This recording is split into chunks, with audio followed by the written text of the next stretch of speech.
साल 1997 में लॉन्च हुआ कैसिनी स्पेसक्राफ्ट एक बेहद ही बेहतरीन और सक्सेसफुल मिशन था। करीब 10 सालों तक कैसिनी स्पेसक्राफ्ट ने सैटर्न के ठंडे चंद्रमाओं को स्टडी किया और हमें उनकी जानकारी भेजी। उसने हमें ऐसी जगहों के सबूत भेजे जिनके बारे में हम सोच भी नहीं सकते थे। इस स्पेसक्राफ्ट ने एक बात साफ कर दी, शायद हमें एलियन लाइफ को खोजने के लिए दूर के तारामंडलों में जाने की जरूरत नहीं है। अगर हम अपने ही सोलर सिस्टम में अच्छे से खोजें तो जिंदगी की सीढ़ी हमें मिल जाएगी। कैसिनी अपने आप में एक पहला मिशन था। ये पहला स्पेसक्राफ्ट था जिसने सैटर्न को ऑर्बिट किया था, और तो और ये पहला मिशन था जिसने एक्स्ट्रा टेरेस्ट्रियल समुद्रों को स्टडी किया था। कैसिनी ने हमारी धरती के अलावा दूसरी जगह पर पानी के होने के सबूत इकट्ठे कर लिए थे, और ये पानी उन्हें किसी प्लैनेट पर नहीं मिला था, बल्कि उन्हें ये मिला था सैटर्न के ठंडे चंद्रमा इंसेलेडस पर। कैसिनी के डेटा की मदद से पहली बार हमें कॉम्प्लेक्स ऑर्गेनिक मॉलिक्यूल्स सैटर्न के चंद्रमा इंसेलेडस पर मिले हैं। और ये तो कुछ भी नहीं, पूरा का पूरा वर्ल्ड अचंभे में आ गया था जब कैसिनी ने डिस्कवर किया कि इंसेलेडस के मून के अंदर से पानी के टुकड़े स्पेस में जा रहे हैं। ये पानी ग्लोबल लिक्विड ओशियन से निकल रहा था, जो कि इंसेलेडस के सरफेस और क्रस्ट के नीचे छुपा हुआ था। सैटर्न की ग्रेविटी इंसेलेडस मून के अंदरूनी हिस्से को खींच रही है, जिस वजह से फ्रिक्शन पैदा हो रहा है और लिक्विड वाटर अंदर ही अंदर उत्पन्न हो रहा है। वैज्ञानिकों ने कहा है कि इंसेलेडस किसी तरह इतना गर्म हो गया है कि वो ठंडे से लिक्विड वाटर को मून के सरफेस के कुछ फीट नीचे जमा होने दे रहा है। ये पानी क्रैक से लीक होकर स्पेस में स्प्रे हो रहा है।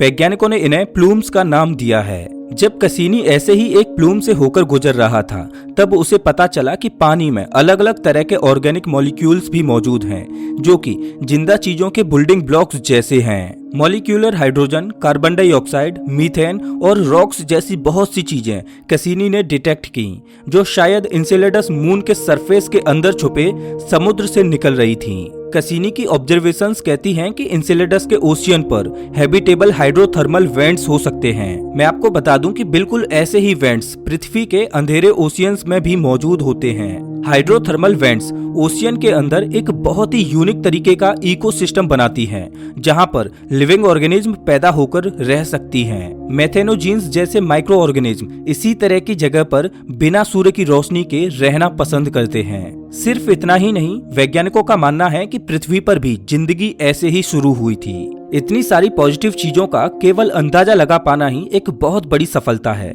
आप सोच सकते हैं कि वैज्ञानिक कितने बेसब्री से इंतजार कर रहे होंगे इंसेलेडस पर एक और मिशन भेजकर वहां के सैंपल्स को और ज्यादा डिटेल में स्टडी करने के लिए। इंसेलेडस सोलर सिस्टम में ठंडे वर्ल्ड की कैटेगरी में आता है, जिसके अंदर अंडरग्राउंड ओशियंस हो सकते हैं। इसी तरह के वर्ल्ड जैसे कि जुपिटर का मून यूरोपा और नेपट्यून का मून ट्राइटन हमें ये कहने की कोशिश कर रहे हैं कि बिना सूर्य की रोशनी के भी जीवन की उत्पत्ति होना मुश्किल नहीं है। हमारे अपने ही सोलर सिस्टम के इन एलियन ओशियंस पर लाइफ की खोज कर देना एक बहुत बड़ी डिस्कवरी हो सकती है। यहाँ तक कि बहुत दूर के तारामंडल में इंटेलिजेंट लाइफ को खोजने से भी बड़ी डिस्कवरी। इसका रीजन काफी सिंपल है। अगर एक ही सोलर सिस्टम में हमें ऐसे 2 वर्ल्ड मिल जाएं जहां लाइफ नेचुरली पैदा हो गई है, तो शायद ये कहना गलत नहीं होगा कि हमारा पूरा यूनिवर्स जीवन से भरा हुआ है। इंसेलेडस के वाटर प्लूम से जो डेटा हमें मिला है, वो हमें ये बता सकता है कि इन दूसरे और अलग प्लैनेट्स पर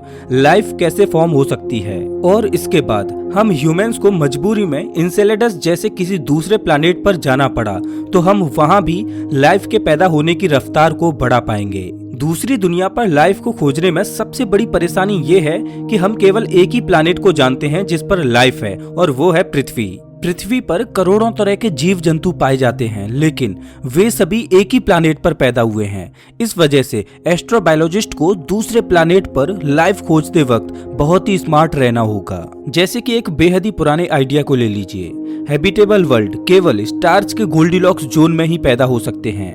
मतलब कि वो वाला एरिया जहां पर ना तो ज्यादा गर्मी हो और ना ही ज्यादा सर्दी हो। तारे से उस प्लैनेट की परफेक्ट डिस्टेंस होनी चाहिए ताकि उस ग्रह पर पानी लिक्विड की फॉर्म में बना रहे। आज के समय में वीनस काफी ज्यादा गर्म है, वहीं मार्स काफी ज्यादा ठंडा। लेकिन हाल ही में किए गए रिसर्च से हमें पता चला है कि एक समय पर इन दोनों प्लैनेट्स का वातावरण सुहाना था, जहां पर पानी लिक्विड फॉर्म में बना रह सकता था।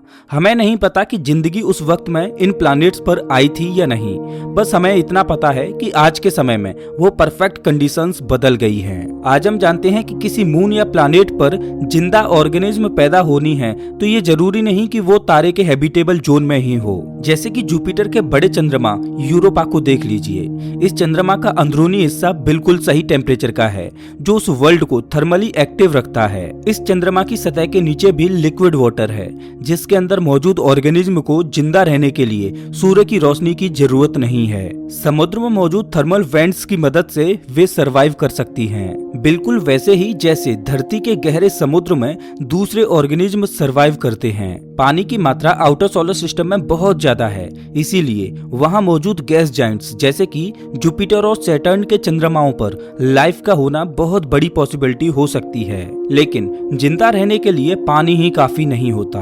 आपको बहुत सारे कॉमन एलिमेंट्स जैसे कि कार्बन और नाइट्रोजन की भी जरूरत होती है जो दूसरे रॉकी प्लैनेट्स पर मिल सकते हैं। इसके साथ ही आपको कुछ कम कॉमन एलिमेंट्स की भी जरूरत होती है जैसे कि फास्फोरस धरती पर सबसे ज्यादा पाए जाने वाले एलिमेंट्स में 11वें नंबर पर आता है और हमारे शरीर में सबसे ज्यादा पाया जाने वाला ये 6वां एलिमेंट है। हमारे जीवन के लिए ये एलिमेंट बेहद ही जरूरी होते हैं।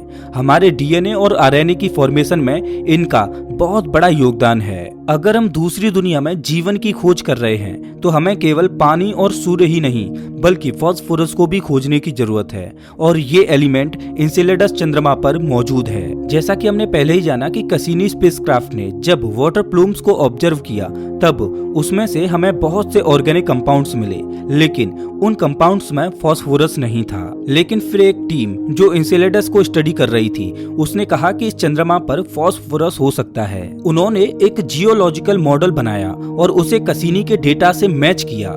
इसमें उन्होंने पाया कि इंसेलेडस के गहरे और रॉकी समुद्र अपने अंदरूनी हिस्से से फास्फोरस को निकालते हैं। इसका मतलब है कि इंसेलेडस के समुद्र के पानी में भी फास्फोरस भारी मात्रा में मौजूद है। हमें पहले से ही पता है कि इस चंद्रमा पर और दूसरे ऑर्गेनिक कंपाउंड्स भी हैं। अगर इन्हें फास्फोरस के साथ मिला दें तो लाइफ के वहां होने की पॉसिबिलिटी और ज्यादा बढ़ जाती है। ऐसा जरूरी नहीं है कि सिर्फ माइक्रोबायोलॉजिकल लाइफ की वजह से हमें ऑर्गेनिक मॉलिक्यूल्स मिले हैं। ऐसा भी हो सकता है कि बहुत सारे कॉमेट्स इंसेलेडस की फॉर्मेशन के वक्त उस पर आकर गिरे और इसी वजह से उसके ऊपर मीथेन और दूसरे ऑर्गेनिक मॉलिक्यूल्स आ गए। हालांकि बहुत कम लोग ही इस बात को मानते हैं, लेकिन फिर भी ज्यादातर सभी का यही मानना है कि सैटर्न के इस चंद्रमा की सतह के नीचे जो समुद्र है वहां जिंदा ऑर्गेनिज्म घूम रही हैं। माना जाता है कि पृथ्वी पर जो पानी और ऑर्गेनिक मटेरियल्स हैं वो भी कॉमेट्स और एस्ट्रॉइड्स की वजह से ही आए हैं। बाहरी सोलर सिस्टम के फॉर्मेशन और इवोल्यूशन के बारे में जानने से हम अपने प्लैनेट के बारे में और ज्यादा जान सकते हैं और जान सकते हैं कि क्या पृथ्वी पर जो जीवन है वो नेचुरली फॉर्म हुआ है या सिर्फ किस्मत से पैदा हो गया है। अगले 10 सालों में कुछ बेहद ही बड़े मिशंस लॉन्च होने वाले हैं जो कि सैटर्न के दूसरे चंद्रमाओं को स्टडी करेंगे, जैसे कि ईएसए का ज्यूस स्पेसक्राफ्ट और नासा का यूरोपा क्लिपर।